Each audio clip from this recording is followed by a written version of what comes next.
Last night I had the chance to watch Evil Dead Rise with a couple of my friends.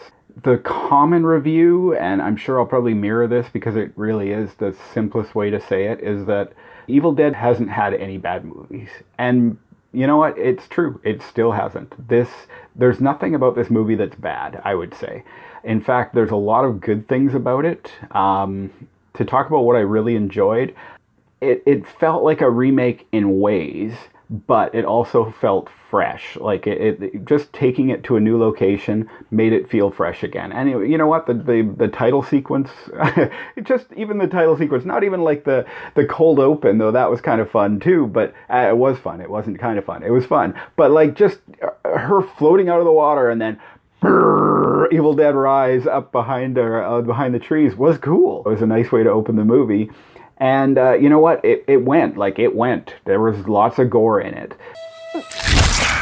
It's funny because the cold open had a severed head thrown onto the dock, and it felt really dry, even though it came out of the water. But like there was no blood. It was. So I was a little worried. But the movie definitely delivered on the gore, and I mean you need that for an Evil Dead movie. Another thing that really worked for it was the comedy. You don't look so good, Mom. Nothing a big old hug and kiss from you won't fix. I really found the right balance, like in a way that the Evil Dead, or just Evil Dead from 2013 didn't do. It was very serious. You're dealing with heroin addiction, all of these things. And this movie had like much more comedy in it, but the way that it found its comedy was much more in line with the first movie, The Evil Dead, even more so than Evil Dead 2 and Army of Darkness, which obviously moved more towards comedy as the series went along. It used, you know, like gore and blood in the face and those kind of things for its comedy as opposed to more goofier moments. And for me, that really worked. I like the way it skewed closer to Evil Dead. I also really enjoyed the fact that most of the time you could see this as not a remake or a reboot, but another movie in the same universe, another thing taking place. It doesn't negate the other films. It's a film about, you know, a book. There's more than one book. It doesn't look like the Necronomicon Ex Mortis that we've seen in the other Evil Dead movies, but that's okay because the movie makes a point of telling us there's multiple of these. And that I turned out it was important to me. I don't know if it should be, you know, a remake is a remake. I'm going to see remakes for the rest of my life. Boo, hiss, whatever. But it was nice to see them sort of create something that can exist with the other things. That said, it also led into one of the things I didn't like about the movie. There wasn't a lot. Like it was, you know, it wasn't a movie where there's a lot of things I didn't like. It's just how well it did the things that I did like that really sort of set the bar for how much I enjoyed it, right? It's not a movie where it's like, oh, this was shitty and this was shitty. It's got lots of good stuff. But one thing that I didn't like was the moments where they directly referenced the other films. And that's where it was like, it was slapping me in the face that this is a remake when, you know, come get some. The eyeball in the mouth thing, which they stole from Evil, or used from Evil Dead 2, didn't bother me for whatever reason. I mean, it was unique enough. But yeah, definitely the way that it used direct lines from the other movies kind of threw me off a little bit. It was unfortunate. And I think the movie would have been better without it. Didn't kill the movie for me, though.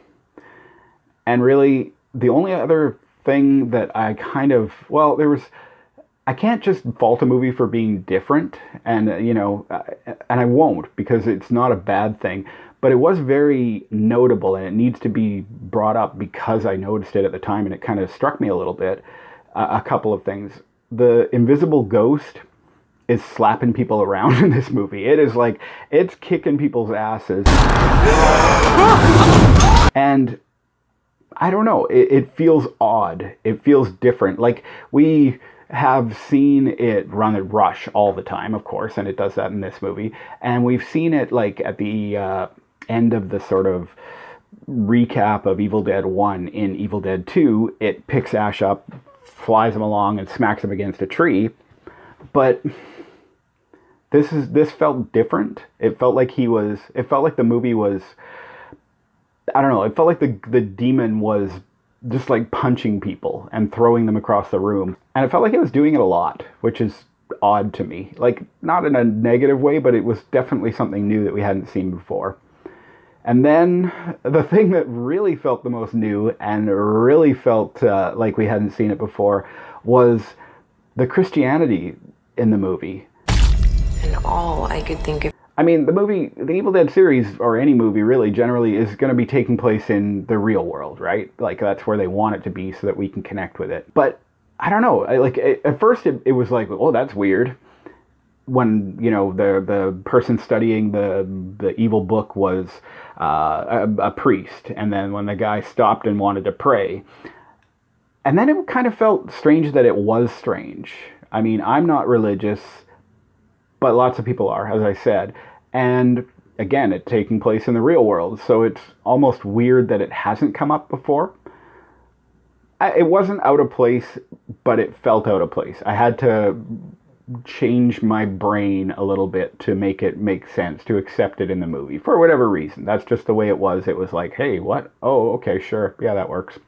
Because I just watched this yesterday, it's really hard to give a final review. My recommendations are based on like a certain amount of time passing and me still remembering things about the movie. When it's a day, I can remember plenty of the movie, right? I mean, I'm not that old. So I hard to give that, but I will definitely say, as we were driving away, my friend said a definite 3-star movie at least, and I can agree with that. I don't give out star ratings, but certainly to say that it is a good movie and not a bad movie is entirely fair. There are definitely some moments and some cool ideas in there that will probably stick with me, but I can't really give a final verdict on it. But you know what? My friend gave it 3 stars. I'd say it's good. Yeah, you know, I mean, I say go ahead and give it a watch.